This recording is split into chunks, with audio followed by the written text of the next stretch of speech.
Hello everyone, आज का हमारा टॉपिक है पार्टनरशिप डीड। ये आपका जो चैप्टर सेकंड है फॉर्म्स ऑफ बिजनेस ऑर्गेनाइजेशन, उसी का ये आपका जो पार्टनरशिप वाला एक फॉर्म होती है बिजनेस ऑर्गेनाइजेशन की, उसी में हम देखते हैं कि पार्टनरशिप डीड आपकी आखिर होती क्या है। देखो, जब हमने आपका पार्टनरशिप का मीनिंग पढ़ा था तो हमने जाना था कि पार्टनरशिप क्या होता है। एक वॉलंटरी एसोसिएशन होता है जहाँ पर कम से कम दो या दो से अधिक लोग साथ में आते हैं और उस बिजनेस को करते हैं और प्रॉफिट और लॉस को शेयर करते हैं। तो हमने क्या करा था कि ये एक तरीके से वॉलंटरी खुद की इच्छा से वाला एसोसिएशन है। ठीक है, एक वॉलंटरी एसोसिएशन है जहाँ पर पार्टनरशिप करने के लिए कम से कम दो लोग तो चाहिए। ठीक है, साथ में आते हैं और मिलके बिजनेस करते हैं और अचीव करते हैं कॉमन ऑब्जेक्टिव्स को। अब तो देखो, कोई भी पार्टनरशिप में आ रहा है तो एक क्लियर एग्रीमेंट तो चाहिए होता है। ठीक है, किस क्लियर एग्रीमेंट चाहिए होता है जिसमें पार्टनर को पता हो कि भाई क्या हमारे टर्म्स और कंडीशंस है इस पार्टनरशिप के। ठीक है, कि एक एग्रीमेंट होना चाहिए जिसमें सारे टर्म्स कंडीशन क्लियरली लिखे हो, ताकि क्या हो कि कोई भी मिसअंडरस्टैंडिंग ना हो हमारे बीच में इन फ्यूचर। तो ये जो एग्रीमेंट होता है आपका, ये क्या हो सकता है, आपका ओरल में भी हो सकता है और आपका चाहे तो रिटर्न में भी हो सकता है, मौखिक भी हो सकता है और चाहे तो आपका ये लिखित भी हो सकता है। अब लेकिन कोई जरूरी नहीं है कि ये ऐसा कुछ एसेंशियल नहीं है कि ये रिटर्न में ही हो। ठीक है, ओरल भी रख सकते हैं, बट एग्रीमेंट तो चाहिए ना कि भाई इसमें साफ साफ लिखो पार्टनर्स के लिए कि क्या टर्म्स है जिसपे उनकी पार्टनरशिप चलेंगी, कैसे प्रॉफिट और लॉस शेयर होगा, क्या कैसे उनको इंटरेस्ट कैपिटल या सैलरी दी जाएगी पार्टनर को, जो भी इस तरीके से।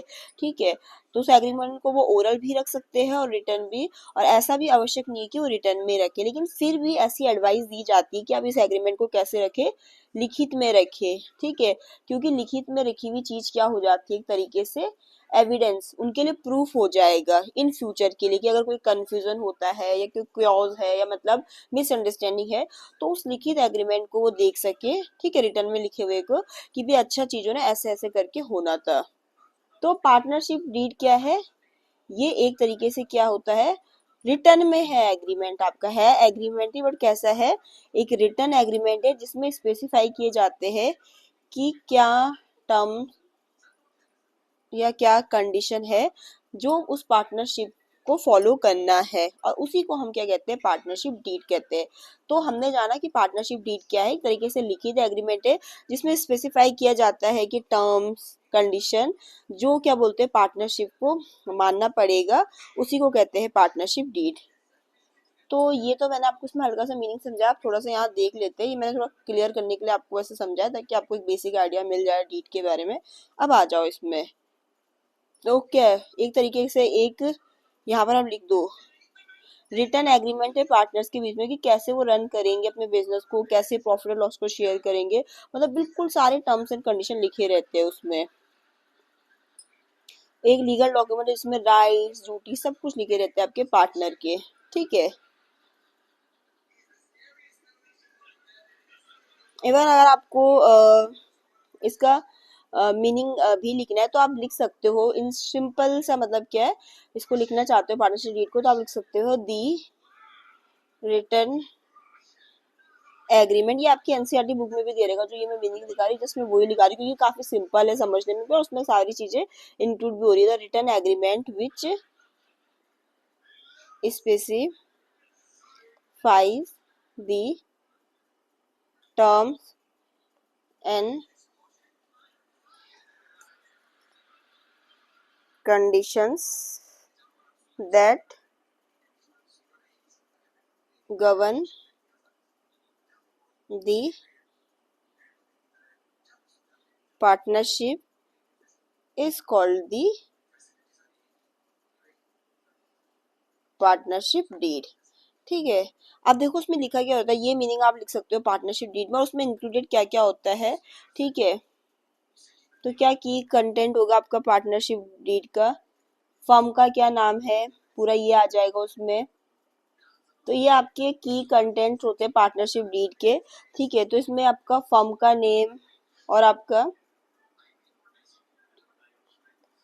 फर्म का नेम क्या है और आपका एड्रेस क्या है पार्टनर का, वो सब कुछ आ जाएगा, ठीक है। कि बिजनेस का नेम क्या है या पार्टनरशिप का एड्रेस कहाँ पर है फर्म का ना, इसी तरीके से, ठीक है। नेचर ऑफ बिजनेस, कि भाई किस तरीके का वो बिजनेस करते हैं, कैसी बिजनेस एक्टिविटीज को कैरी करते हैं, ठीक है। किस पार्टनर ने कितना कैपिटल कंट्रीब्यूट किया है, ठीक है।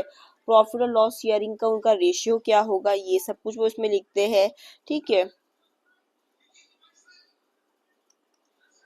इंटरेस्ट ऑन कैपिटल क्या होगा, अगर किसी पार्टनर ने ड्राइंग्स की है तो उस पर क्या इंटरेस्ट चार्ज किया जाएगा, अगर किसी पार्टनर को हमें सैलरी वगैरह देनी है तो क्या सैलरी कमीशन दिया जाएगा पार्टनर्स को, ठीक है। ड्यूटीज राइट्स क्या होंगे पार्टनर्स के, ये सारी चीजें पार्टनरशिप डीड में आ जाती है, ठीक है। इवन ये भी कि अगर जैसे किसी पार्टनर ने लोन लिया है, ठीक है, तो क्या किस टर्म्स पे उस पे लोन दिया जाएगा उस पार्टनर्स को, ठीक है। ये सब भी उसमें लिखा रहता है, ठीक है। रूल लिखे रहते हैं पार्टनर के एडमिशन, रिटायरमेंट, डेथ के रिगार्डिंग, ठीक है। और अगर मतलब वो partnership firm in future dissolve होती है तो क्या कंडीशन के तहत वो डिसॉल्व होगी, ठीक है।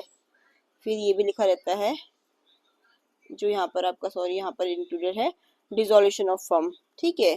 कि क्या कंडीशन होगी जिसके तहत तो फर्म डिसॉल्व हो सकती है इन फ्यूचर। देखो इंपॉर्टेंस यही रहेंगे कि अगर वो लिखित में कर लेंगे कि डिस्प्यूट्स अवॉइड कर सकते हैं, क्लियर लिखे रहेंगे टर्म्स, लीगल प्रोटेक्शन, और स्मूथली उनकी पार्टनरशिप फर्म चलेगी। तो ये था आपका पार्टनरशिप डीड।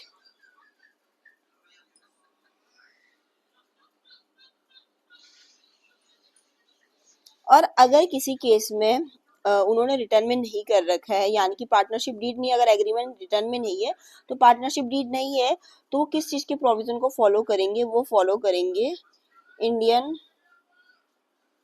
जो पार्टनरशिप आपका एक्ट है 1932 का, वो वहाँ पर अप्लाई हो जाएगा, उसी के प्रोविजन को वो पार्टनरशिप फर्म फॉलो करेगी, ठीक है।